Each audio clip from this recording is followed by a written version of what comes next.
one of the things, you've got a reptile, and you're like me, and you get very cold hands, one thing that you should do before you handle the reptile is try and warm your hands up a bit, because otherwise they won't like it. It'll suck all of their heat out, and then it's just as cold as you. So that's okay. So, and if you want to put that in your hands, you can hold it.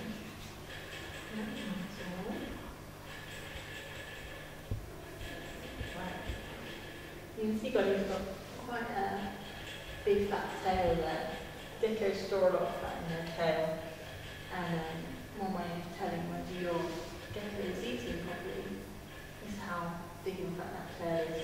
You see, he eats quite nicely, so he needs a quite big fat tail. Now, a lot of reptiles, and lizards also this guy, have detachable tails, and that's a way for them to evade predators, to run away and save themselves.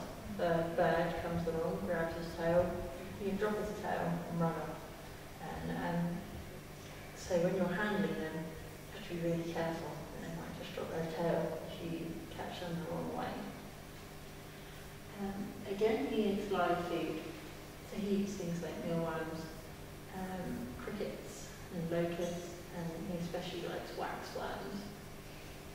So you always need to make sure you've got a good supply of live food, and you should make sure that there's someone local to you that you can get it from reliably before you get a gecko, because you wouldn't want to have him at home and find out you couldn't get his food. Luckily, there's a lot of pet shops that can supply you with live food nowadays. The other thing is enclosure. You can see we've got lots of these fake plants in here, and a lot of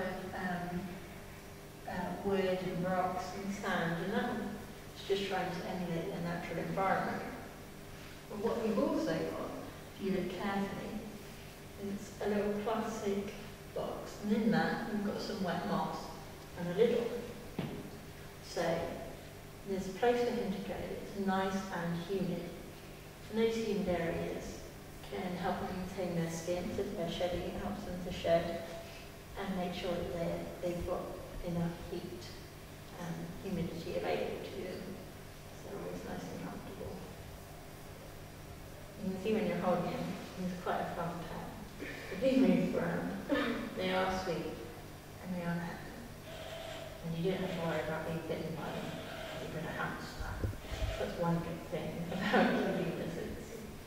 On the other hand, when you think about keeping a lizard, there are a lot of effort. And the hardest thing about keeping reptiles is keeping their environment the best that it can be for humidity and heat. So you will have to invest in things like heat mats, heat lamps, thermometers, so you can tell what temperature it is, and a